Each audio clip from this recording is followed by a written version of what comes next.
आज हम एक ऐसी किताब की कहानी जानने वाले हैं जो सदियों से न जाने कितने अंधेरे और रहस्यों में डूबी हुई है। एक ऐसी पांडुलिपि जिसे कोडेक्स गीगस के नाम से जाना जाता है। जी हाँ, बिल्कुल सही सुना। ये कोई मामूली किताब नहीं है।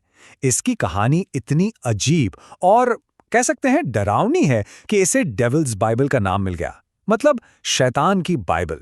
और इसकी कहानी शुरू होती है एक सौदे से।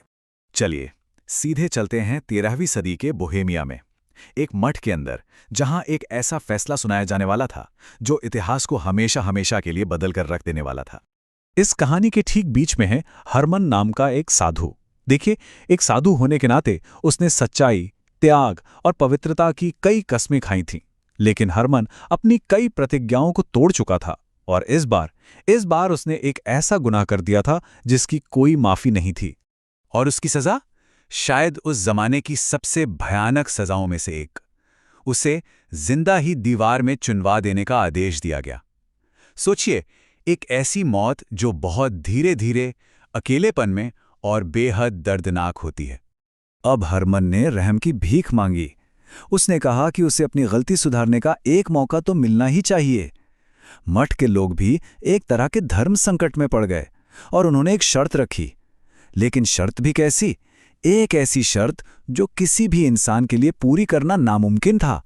उन्हें पूरी इंसानियत का ज्ञान एक ही किताब में उतारना था, और वो भी सिर्फ एक रात में। जरा सोचकर देखिए, सिर्फ 12 घंटों में पूरी दुनिया का ज्ञान एक किताब में समेटना, ये तो नामुमकिन था, है ना? हरमन के पास अब बस एक ही रास्ता बचा था। एक ऐसा सौदा जो उसे बचा तो सकता था, लेकिन उसकी आत्मा की कीमत पर। और फिर अगली सुबह जब तहखाने का दरवाजा खोला गया तो सबके सब हैरान रह गए। किताब पूरी थी और हरमन भी वहीं था।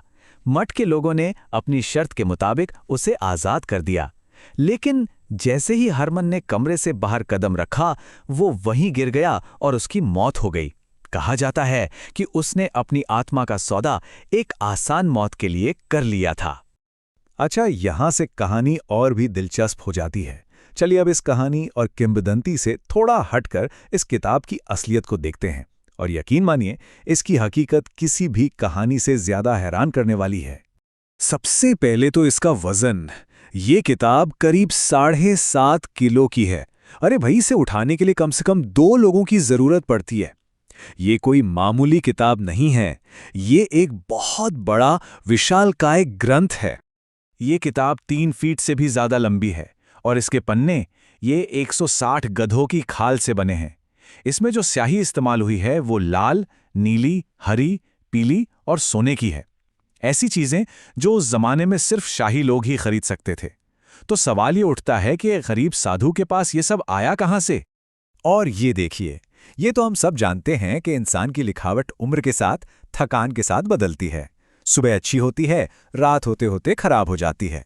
लेकिन इस किताब में हर एक अक्षर, हर लाइन, शुरू से लेकर एकदम आखिरी पन्ने तक बिल्कुल परफेक्ट है। ऐसा लगता है मानो इसे किसी मशीन ने लिखा हो, किसी इंसान ने नहीं। और यही बात तो आज भी बड़े बड़े विशेषज्ञों को हैरान कर देती है। और फिर आता है पन्ना नंबर 580, किताब का सबसे बदनाम पन्ना। इस पर शैतान का एक पूरे पन्ने का बहुत बड़ा चित्र बना है। लोग कहते हैं कि शैतान ने यह चित्र खुद बनाया था और इसमें अपने खून का इस्तेमाल किया था ताकि वो हमेशा इस किताब में मौजूद रह सके। लेकिन रुकिए, किताब की कहानी यहीं खत्म नहीं होती। असल में यहां से तो इसका श्रापित इतिहास शुरू होता है। एक ऐसा सफर जहां ये किताब जिसके भी पास गई, उसकी किस्मत या तो चमक गई या फिर पूरी तरह बर्बाद हो गई। जरा इस किताब के सफर को समझिए। जिस मठ ने इसे बनाया और इसका अनादर किया, वो पूरी तरह कंगाल हो गया। फिर जिस बेनेडिक्टाइन मठ ने इसे खरीदा और सम्मान दिया, वो अमीर हो गया और एक मशहूर टूरिस्ट स्पॉट बन गया। लेकिन फिर सम्राट रुडोल्फ द्वितीय ने इसे धोखे से हासिल कर लिया और उनका अंत बेहद बुरा हुआ। उनकी दिमागी हालत बिगड़ गई और वो गुमनामी में ही मर गए। और आखिर में स्वीडिश सेना इसे लूट कर ले गई। तो बात यह है कि इस किताब के पूरे इतिहास में एक पैटर्न साफ साफ नजर आता है।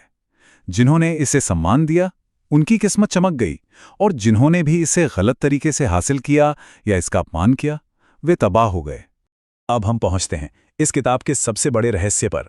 इसकी श्रापित यात्रा के दौरान हुई कुछ भयानक घटनाएं और वो 12 पन्ने जो हमेशा के लिए गायब हो गए। स्वीडन की रॉयल लाइब्रेरी में जहां ये किताब रखी थी, कई अजीब घटनाएं हुईं। कहा जाता है कि कई लाइब्रेरियन रहस्यमयी तरीके से गायब हो गए। एक रात लार्स नाम का एक गार्ड शैतान के उस चित्र को घूर रहा था, बिल्कुल हिप्नोटाइज्ड, और तभी अचानक वो 75 किलो की किताब जोर से उसके सिर पर बंद हो गई। अगली सुबह उसका सिर्फ खून मिला। लेकिन सबसे भयानक घटना हुई 7 मई 1697 को। लाइब्रेरी में अचानक एक बहुत ही रहस्यमयी आग लग गई। आग इतनी तेजी से फैली कि उसने हजारों किताबों को अपनी चपेट में ले लिया।